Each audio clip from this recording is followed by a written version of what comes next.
Oi, Jenny, podemos começar? Sim, professor. Ok. Olha só, independente de um, de 10, não vai alterar, né? Eu preciso fazer a live aqui, então estou Sim, gravando.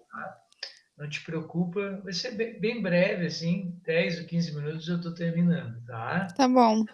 Tá bom, só acompanhe. No final daí eu te pergunto, se tu puder ficar até o final, né? Para fazer a Fico. chamada daí, tá bom? Uhum. Tá, beleza, então. É o seguinte, deixa eu só perguntar se tu vai conseguir abrir a tela aí. Deixa eu botar para apresentar aqui.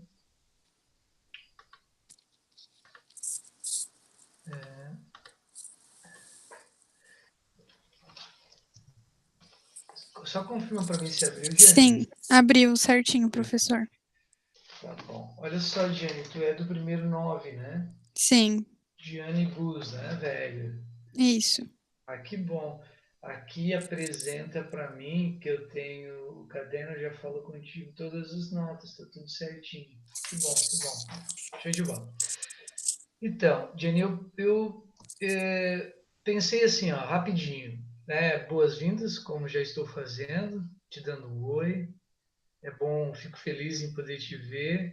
É Também, lógico, professor, muito obrigada. sinto saudade de vocês. Obviamente que na aula presencial seria bem bacana, né? Seria, Sim, vamos dizer assim, a gente poderia ter um contato direto. Mas a gente entende, cada um tem as suas razões, né? Principalmente porque muitos estão trabalhando, acho que você deve saber, eu também, sim. você deve estar trabalhando. Muitos também estão bem relaxados, mas uma certeza é que não vai ter mais aula presencial esse ano, né? Não sabia. É, Eu pensei que ia voltar ao terceirão, pelo menos. não, é o que a gente sabe é que haverá então uma espécie de aula de recuperação para os alunos que estão ainda com dificuldade e tal. Mas esse sistema online, onde os professores estão dando aula, os professores efetivos, como está acontecendo, ele permanece até no final do ano. Eu até não sei te Sim. explicar muito direito, porque da escola vai passar os próximos passos, né? Mas eu sei que até no final do ano continua assim. Então, a certeza que se você está acompanhando, provavelmente você já está cumprindo com o seu papel, fazendo as atividades, tendo Eu acesso acho que isso é o mínimo, né, professor? Tá todo mundo é, em casa e o mínimo eu acho que cada um devia cumprir com a sua parte. claro, O muito professor bom. tá aí se empenhando, a gente também tinha que se empenhar. É, e eu acho que você se sente até feliz por isso, né? Por estar cumprindo com o seu papel. Sim, É o meu caso também, por isso que eu te disse, dependendo de 1 ou de 10, eu vou fazer a minha live, é o meu trabalho e eu tenho que fazer isso, tá bom? Então eu pensei numa historinha, como eu sempre conto, no início de uma aula. Eu vou fazer uma revisão rápida das notas aqui, inclusive já comecei a ver contigo, se mais alguém entrar na live. Uma sim. revisão dos conteúdos ali, uns 2 minutinhos. Aí eu vou deixar o microfone aberto lá no final e a sexta parte aí, então, a chamada. Preciso que você fala daí é a série, que eu também já sei, não vai ser difícil, porque Então tá, professor. só estamos eu e você. Rapidinho, então. Eu chamo a atenção essa história de eco ouvida, é o título. Eco ouvida. Eco de eco, sabe? Quando você berra, né? Tipo, fala alto e o eco retorna a você. É mais ou menos essa a lógica. Talvez você já viveu essa experiência. O filho e seu pai caminhavam pelas montanhas. De repente, seu filho cai, machuca-se e grita: Ai! Para sua surpresa, escuta a voz se repetir em algum lugar da montanha: Ai! Curioso, pergunta: Quem é você? E recebe como resposta: Quem é você? Contrariado, grita: Seu covarde! E escuta como resposta: Seu covarde! Olha para o pai e pergunta aflito: O que é isso? E o pai sorri e fala: Meu filho, preste atenção. Então o pai grita em direção à montanha: Eu admiro você. E a voz responde: Eu admiro você. De novo o pai pergunta: Você é um campeão? E a voz responde: Você é um campeão. O menino fica espantado, não entende. Então o pai explica: As pessoas chamam isso de eco, mas na verdade isso é a vida. Ela lhe dá de volta tudo o que você diz ou faz. Nossa vida é simplesmente o reflexo das nossas atitudes. Se você quer mais amor no mundo, crie mais amor no seu coração. Se você quer mais competência da sua equipe, desenvolva a sua competência. O mundo é somente a prova da nossa capacidade, tanto no plano pessoal quanto no profissional. A vida vai lhe dar de volta o que você deu a ela. Sua vida não é uma coincidência. Eu não sei se você acredita em coincidência, mas Sim, aqui eu digo, né, a consequência de você mesmo. E essa história tem autor desconhecido. Eu achei muito bacana quando eu vi, deixa eu voltar lá, quando eu li essa história, porque eu pude entender que a vida parece que segue esse caminho, né? Tudo que você faz a ela, ela te dá de volta, né? sim. Como um mar, né, em ressaca, que ele devolve tudo aquilo que as pessoas jogam, lixo, algo, etc, né? Eu acho Tipo que um espelho. A é como isso, pessoa faz e recebe de volta. e recebe tudo aquilo que ela devolve, né, que ela emprega, né, que ela Sim, atribui. E é interessante, né, Jenny, que na vida o bom seria se a gente conseguisse só jogar ao mundo coisas boas, né, para que você também tivesse esse retorno de coisas boas, já que é isso que você está dando para a vida, né? mas até a gente aprender realmente a dar coisas boas de coração, leva um tempo. Leva um tempo. Mas é isso, é um exercício, né? E o Sim, bom do exercício é que a gente pode desenvolver sempre, né, a cada dia, cada vez mais. Tá me ouvindo ainda? sim, tranquilo. Porque a tela travou, tu viu? Aí, Travou. putz, deixa eu ver. Se não é o meu mouse. Deu, voltou. Sim. Tá, então eu vou fechar aqui e voltar. Viu, Diane? Sei que você não está vendo, mas assim, ó, a live de hoje é para o primeiro 8 e para o primeiro 9. Então, se no primeiro 8 a gente tem 25 alunos e no primeiro 9 30, complicado, né? Não é complicado. Eu acho isso, tipo, o máximo de uma falta de respeito muito grande. Mas tudo bem, a gente não deve se sentir mal por isso. Como eu te Sim, disse, tanto você quanto eu, a gente está fazendo a nossa parte. Na verdade, eu sim, fico muito feliz por estar passando esse tempo contigo, que tanto você vai aprender, como eu também, né? A gente sempre exatamente. aprende. Olha só, Jenny, aí assim, ó, esse segundo semestre ele começou a partir da aula 18. Eu sei que você não está vendo, depois eu vou digitar e vou colocar Tá bom. disponível. Mas assim, ó, o segundo semestre começou na aula 18. Então, 18 da semana 18, que foi no dia 20 do 8, em Sim, agosto.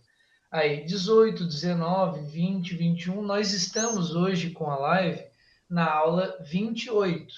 Hoje, né, dia 5 do 11. Então, praticamente 3, 6, 7, 8, 9, 10. Com a de hoje, 11. Ó, se for avaliar, né, foram 11 semanas já para esse segundo semestre, que é o que eu estou considerando as notas. Só lembrar aqui que na aula 18, então, depois você pode rever lá se você quiser dar uma olhada. sim, Claro que eu já vou te falar, porque como é só você, a gente já vai saber que você fez todas as atividades. Mas tem muitos alunos que depois vão dar uma olhada no vídeo que eu vou deixar, eles já vão estar analisando aqui essas notas. No dia 18, eu enviei um texto. O texto tinha como título Pensamento Filosófico. Foi um texto legal, assim, não era para me entregar nada, só os alunos que receberam, eles devolveram, sinalizaram esse recebimento. Foram dia 18, na semana 18, dia 22. Na aula 19, na semana 19, eu fiz uma indicação de um filme chamado Agentes do Destino. Deixa eu ver se você viu. Eu acho que não, né, Jenny? não, Não. Mas você sinalizou lá na plataforma que recebeu essa informação. Tudo bem, está valendo, está ganhando sim, pontos. Valia peso 10 esse trabalho. Inclusive, se você quiser ainda fazer, está lá disponível, tá. tá lá Qual é disponível a depois você pode atividade? fazer. Qual é o número da É atividade? na 19, na semana Tá, 19. São 10 questõezinhas, tudo de assinalar. O que você pode fazer é uma sugestão? Ou assistir o filme que está na internet disponível, ou está lá na plataforma que eu também disponibilizei. Ou ler a sinopse. No momento que tu lê a sinopse, alguma resenha na internet, você vai encontrar. sim, Certo? É uma forma de tu ganhar um 10 na média, né? Até porque não é uma tarefa difícil, porque é tudo pelo Google Forms, é só apertando o xizinho lá. ok. Tá bom? Na aula 20, na semana 20, eu fiz uma avaliação de encerramento do semestre. Você fez, eu vi que você fez, porque está Fez. sinalizado aqui. por mais simples que fosse, era para descrever como foi, tal, tal, tal. Isso também eu contei como uma atividade.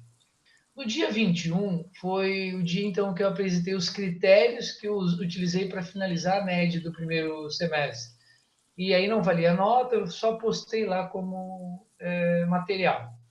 No dia 22 foi feita então uma avaliação de recuperação para os alunos que não haviam atingido a média. Eu disponibilizei isso. Tu acredita que da tua turma só a Yara que fez? Teve alguns alunos que ficaram com nota abaixo da média e ninguém fez. Você, claro, ficou com uma nota boa, não precisou fazer. Sim, eu até te mandei comentário perguntando se era necessário fazer. Eu acho que eu te respondi. Inclusive, Uhum. peço desculpas, viu, Janice, eu não consigo responder na mesma hora, porque são muitos alunos, né? Sim, eu entendo. Mas tudo que está ali gravado na plataforma, tudo que você fizer, anotar, depois, no momento que eu puder, claro, né, eu vou responder, tá bom? Vai Uhum. estar sempre ali. No dia 1º do 10, 1º de agosto, no dia 20, na semana 23, eu enviei um texto, que foi o texto da nova discussão, desse novo semestre, né, que seria o conteúdo desse semestre. Neste dia, eu só enviei o texto. Os alunos que sinalizaram, você sinalizou que recebeu, não sei se você leu também, mas respondeu aqui que fez essa atividade. No dia 15 do 10, foi no dia do professor. Nessa semana não foi enviado nada. Semana do professor ali foi um presentinho. Eu não enviei nenhuma atividade. Na semana 26, que foi no dia 22 do 10, eu então elaborei um trabalho sobre ciência. Não sei se você viu que tinha umas perguntas, há duas Sim, semanas atrás. E você fez, está dizendo aqui que fez. Eu coloquei algumas perguntas ali, o que é ciência? Era para você, né? era para Obviamente. escolher e responder de Isso. forma geral. Isso, escolher uma pergunta dessa e dar a sua opinião. Não havia muita dificuldade nisso. E na última semana, daí, semana passada, a semana 26, eu enviei daí um texto. Você lembra que eu enviei um texto que foi o último texto, que seria a continuidade do texto 3. O texto 4, que seria o que eu chamei, né, o texto 4. Na verdade, seria o Sim. conteúdo, né, parte do conteúdo que eu já iniciei lá no texto 3, que foi no dia 23. Eu só pulei o dia 24, no dia 8 do 10, eu enviei um vídeo explicando o conteúdo desse texto 3. Neste vídeo eu enviei slides, o resumo de todo o conteúdo, como também algumas atividades. Eram 3 atividades, 3 perguntinhas que era para fazer nesse dia. Valia 5 pontinhos essa atividade. Não sei se você lembra. Não lembro. Tá bom. Então, e a live, e hoje, a semana 28, a live de hoje. Você viu que foram atividades bem diversificadas, né? E bem Eu não, tranquilas. eu não fiquei preso a um trabalho, assim, mais complexo e tal. A ideia é realmente saber que eu sei que vocês fazem muitos outros trabalhos, muitas outras atividades. E no momento X, né, como no caso lá do filme, eu dei essa opção, você não é obrigatório a fazer, né, você não é obrigado a fazer, mas você pode fazer para ganhar alguns pontos. As atividades das 3 questões ali do dia do texto também, bem simples, era só dar uma olhadinha no texto, como também os textos, né, que foi o material que eu enviei, que é o mesmo do livro. Então, sempre que você tiver acesso ao conteúdo para você estudar para a prova, para algum trabalho, é só pegar lá o livro em mãos que você já vai ver. Sim. Então, voltando aqui rapidinho ao texto 3, que foi discutido naquele dia lá, deixa eu voltar de novo, o texto 3 foi do dia 23, a semana 23, do dia 1º do 10. Eu já expliquei ele, mas eu vou voltar aqui só para você lembrar e também para saber do conteúdo que foi trabalhado. Só vou falar aqui os títulos, para mim não perder muito tempo. Como eu disse, não quero me estender muito, não. Abriu a tela aí? Abriu. Obrigado. A gente começou essa discussão a falar sobre ciência e também a relação da ciência com a arte. Eu coloquei aqui algumas imagens para falar da arte, né?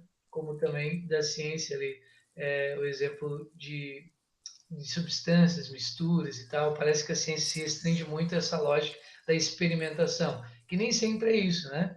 Porque, Diane, vamos pensar, por exemplo, as ciências exatas, temos lá as ciências humanas, ciências da natureza, entende? Há Sim. interpretações que não se referem apenas a um único olhar, que seria a visão da matemática.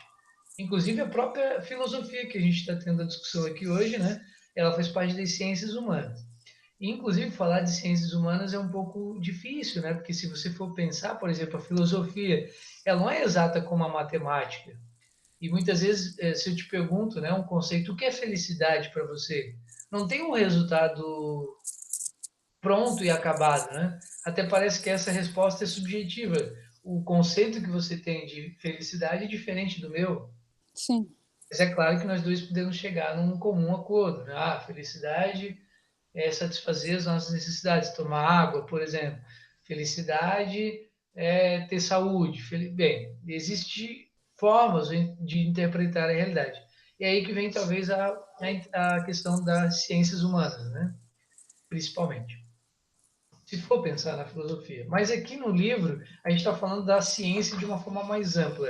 Lá na página 39, então, o Galileu Galilei lembrava ali com relação à própria descoberta, né? As suas descobertas provocaram algumas contrariedades, como no caso da própria igreja, que contestou algumas das suas afirmações. Ele teve que renunciar. A gente pode lembrar aqui de alguns outros pensadores, como Sócrates, os filósofos antigos pagaram alto preço por questionar o mundo e tornar a ciência uma prática de vida. E só lembrar que não exatamente assim como no caso do próprio Sócrates, né? Não dá para considerar ele como um cientista, mas sim como um filósofo, um pensador. Né? Eu acho que o próprio Galileu, quando ele atribui as suas descobertas, como no caso da luneta, da observação dos astros, né? O problema da relatividade, etc., a gente pode ver que ele contribuiu para esse processo de compreensão do mundo e da realidade. Também falar que nós estamos falando do pensamento científico. A gente já falou lá do pensamento religioso em outros momentos, né, no semestre passado, no pensamento mitológico, no pensamento do senso comum, no pensamento filosófico, e agora a gente está falando sobre o pensamento científico, tá bom? O livro também Tá bom. traz Leonardo da Vinci, que foi um grande inventor, né? O Leonardo da Vinci também revolucionou com as suas descobertas, que não ficaram presas apenas nas obras de arte. Ele também inventou armamentos, máquinas voadoras. O cara era muito bom. Né? O pensamento científico ele tem realmente esse processo de investigar os fenômenos da natureza. E o interessante do método científico, né, que ele é um tanto quanto sistemático. Ó, por exemplo, a própria produção da ciência, ela segue um rigor, sabe? Ela precisa passar por alguns processos. As afirmações do conhecimento científico, eles não são assim, né, através de achismos. A ciência, ela procura experimentar, investigar, né, criar um método, né, à toa que o método científico é muito famoso. A gente apresentou algumas descobertas na história, né? Até eu falei um pouquinho do próprio processo de evolução da ciência. Eu não vou estar me prendendo aqui, porque o início do livro traz aqui até a antiguidade, para lembrar do conhecimento da doxa, da opinião, como também da episteme, que é um conhecimento racional. E esse conhecimento, né, olha só, permeou em alguns filósofos, como no caso dos filósofos antigos, Tales, Heráclito, Anaximandro, esses filósofos contribuíram com as suas compreensões. Os filósofos antigos, né, eles tinham por natureza tentar encontrar a origem das coisas. Bem, e não vou citar alguns, estavam no primeiro texto, também expliquei. O próprio Galileu, por exemplo, vou trazer mais a modernidade, ó, não chegou a elaborar uma teoria para explicar o fenômeno da queda dos corpos, o que seria feito quase um século depois por Isaac Newton. Estou trazendo essa ideia que nem sempre um pensador, né, ele construiu uma ideia bem acabada, assim que ela foi se construindo com o passar do tempo. Ó, diz essa história, conta-se que, no caso de Galileu, conta-se que ele teria subido no alto da Torre de Pisa, na Itália, e soltado objetos de diferentes massas. Os observadores constataram que todos os objetos chegaram ao solo ao mesmo tempo. Estava provado que a teoria do Aristóteles, que tentava explicar a queda dos corpos de uma outra forma, né, estava equivocada. Quer dizer, essas explicações, né, fatos, revolucionaram a história por causa do pensamento dessas figuras. É interessante notar que, com relação ao pensamento científico, né, segue também essas duas linhas: o racionalismo, que defende a ideia da razão, que passa pela experimentação, como no caso do René Descartes, que defendia esse método, o método racionalista, e o empirista, que não se refere apenas à experimentação, mas sim à experiência, como no caso dos sentidos. Ó.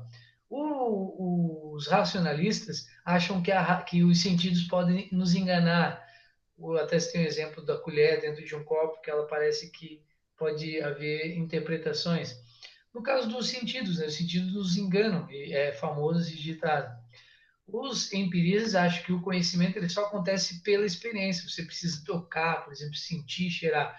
Os racionalistas não. Eles acreditam em algo que, de uma certa forma, pode estar em nossa mente, mas que, ao mesmo tempo, nós precisamos de reflexão para poder vir à tona. O método cartesiano ficou muito conhecido por ele ser um tanto quanto confiar. O Descartes, René Descartes, famoso, né? O famoso criador da frase penso, logo existo, ele criava um método de dúvida.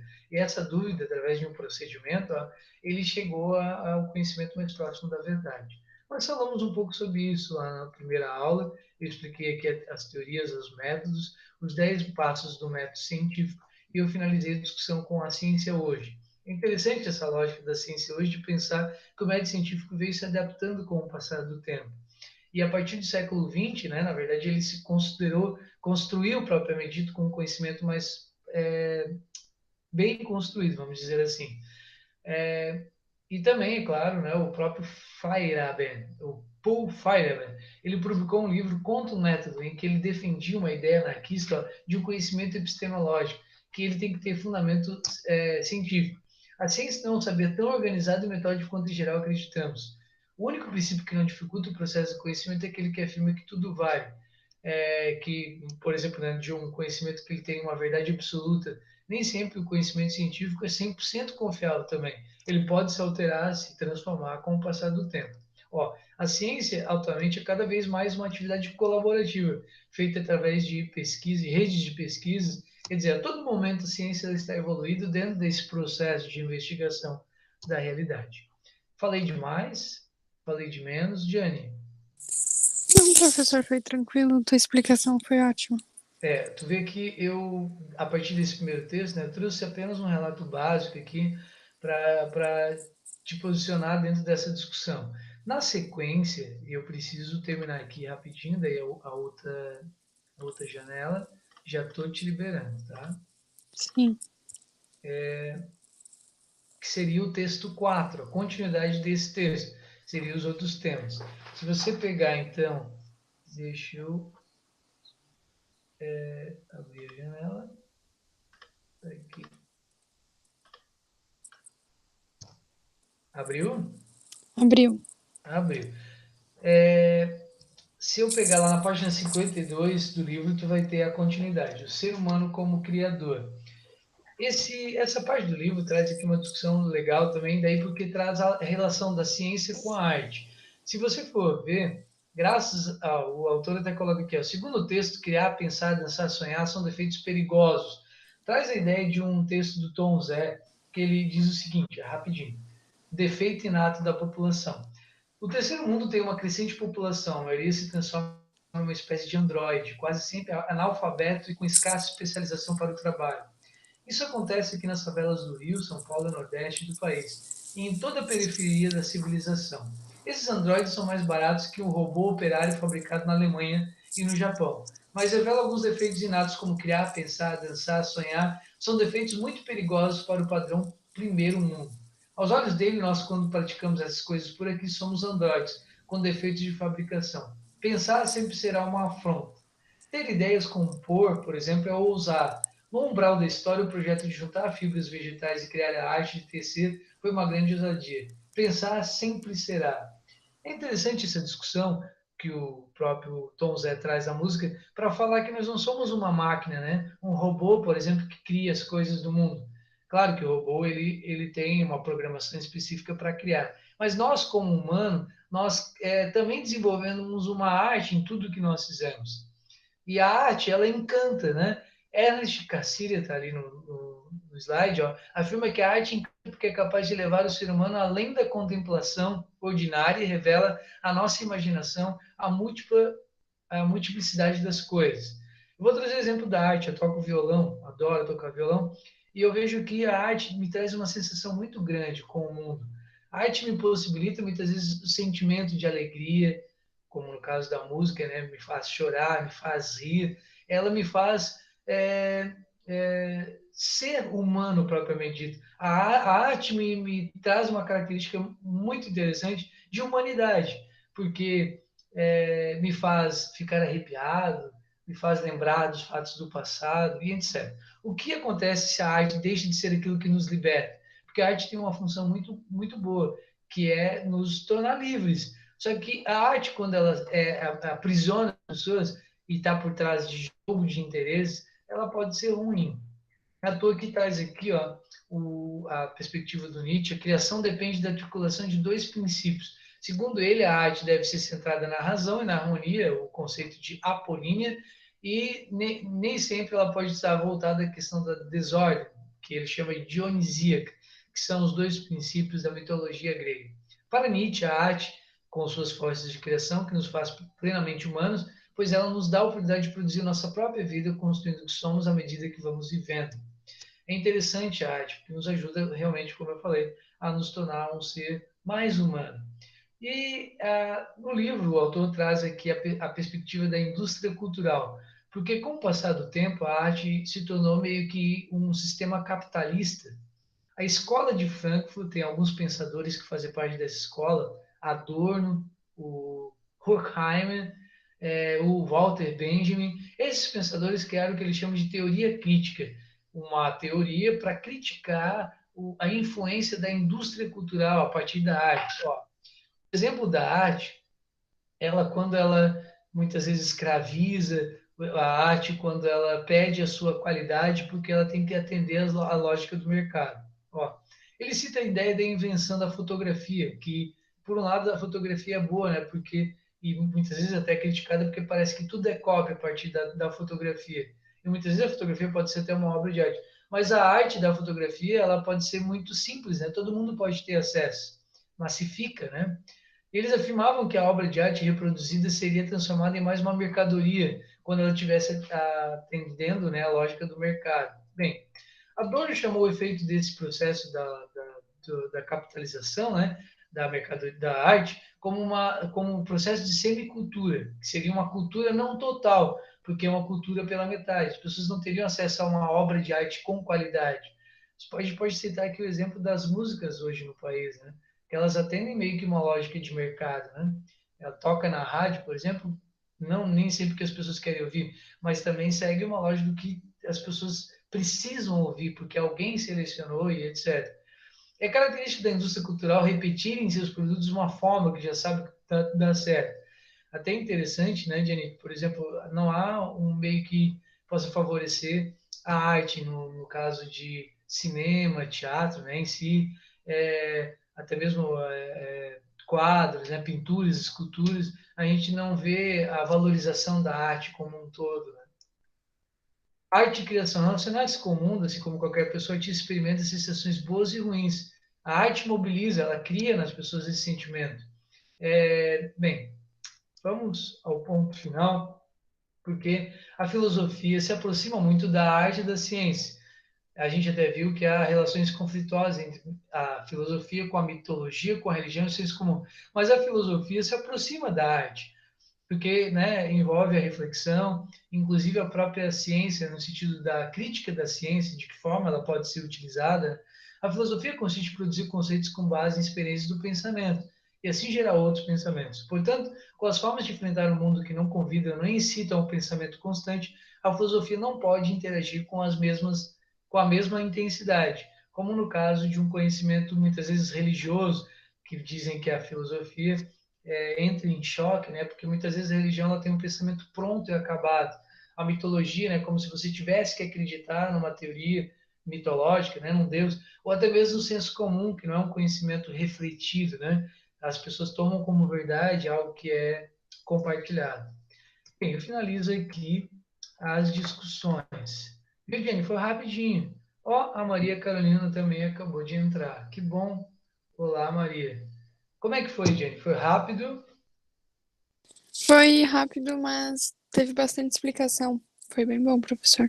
Isso. Na verdade, as dúvidas, né, que tiverem mais profundas estão no livro.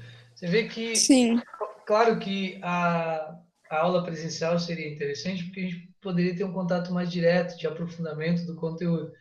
E assim também, né? Claro que você também não precisa estar na live aqui para acompanhar o professor, mas o professor ajuda como é que se diz, a aprofundar realmente alguns conceitos que podem ajudar no futuro, como no caso de um teste. Nas próximas aulas eu vou estar fazendo um teste, algum trabalho sobre esse conteúdo, e você já vai estar sabendo um pouco mais, né? Vai ter mais facilidade que os outros. exatamente. Ok? Então, vou finalizando por aqui. Só fazer a chamada aqui com a Maria Carolina. Deixa eu ver aqui com a Diane do primeiro 9, né? E a Maria Carolina Savalaio, também do primeiro 9. Ó, legal que ela está presente. Queres dar um oi, Maria? Pode ser no chat aí, só para confirmar a sua presença.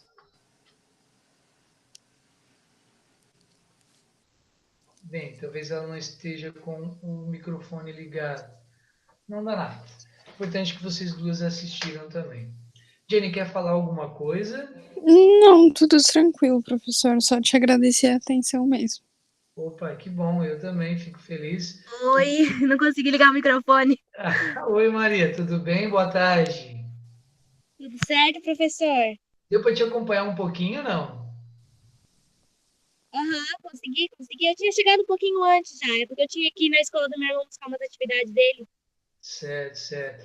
Então, eu entendo que vocês devem estar bem atribuladas de atividade e tal, mas como a escola possibilitou a live, isso é bom porque nos aproxima realmente, como foi falado ali, né?